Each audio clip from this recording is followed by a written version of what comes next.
Bapak, Ibu, Saudara-saudari, salam sehat. Kiranya Allah Tritunggal senantiasa menyertai dan melindungi kita semua. Firman Tuhan pada hari ini diambil dari Yesaya pasal 66 ayat 1 dan 2. Beginilah firman Tuhan, langit adalah tahtaku dan bumi adalah tumpuan kakiku.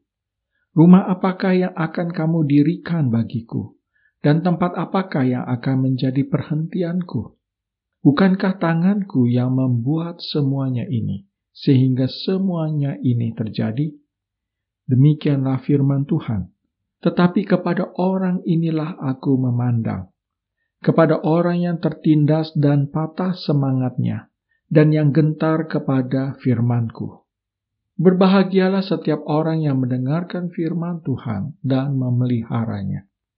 Bapak, Ibu, saudara-saudari yang dikasihi oleh Tuhan Yesus Kristus, Yesaya pasal 66 membahas masalah beberapa orang yang menyembah dengan cara yang menyenangkan Tuhan, tetapi ada juga beberapa orang yang lain menyembah dengan cara yang tidak menyenangkan Tuhan.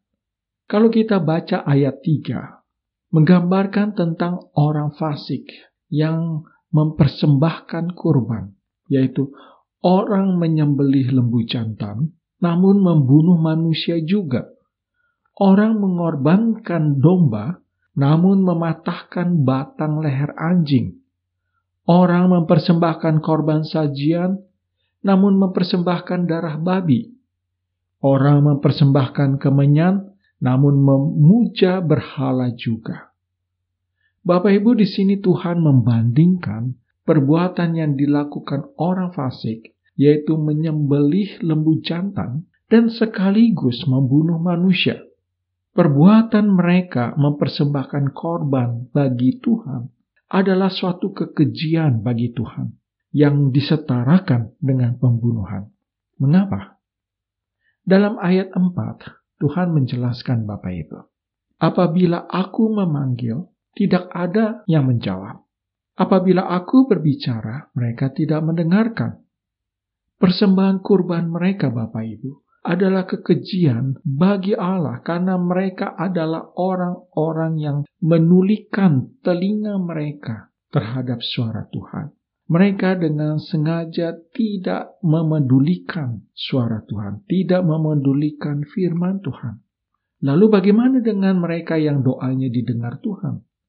Allah berfirman dalam ayat 2, kepada orang inilah aku memandang, kepada orang yang tertindas dan patah semangatnya, dan yang gentar kepada firmanku.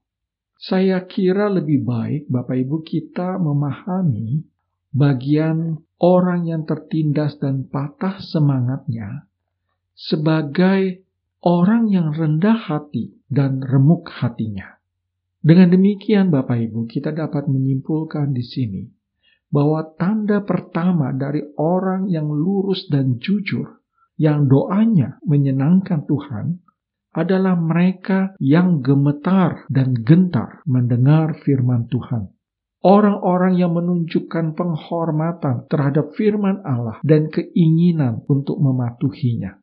Inilah orang-orang yang akan dilihat Tuhan, Bapak Ibu. Jadi, doa orang yang lurus dan jujur berasal dari hati yang dimulai dari perasaan gentar di hadapan Tuhan. Ia gemetar mendengar firman Tuhan karena terasa begitu jauh dari apa yang menjadi kehendak Tuhan, Bapak Ibu. Ia gemetar karena merasa begitu rentan dan hancur terhadap penghakiman Tuhan. Ia juga merasa begitu tidak berdaya dan sangat menyesal atas segala dosa dan kegagalannya. Mungkin Bapak Ibu pernah mendengar perkataan Daud dalam Mazmur pasal 51 ayat 19. Korban sembelihan kepada Allah ialah jiwa yang hancur, hati yang patah dan remuk. Tidak akan kau pandang hina ya Allah.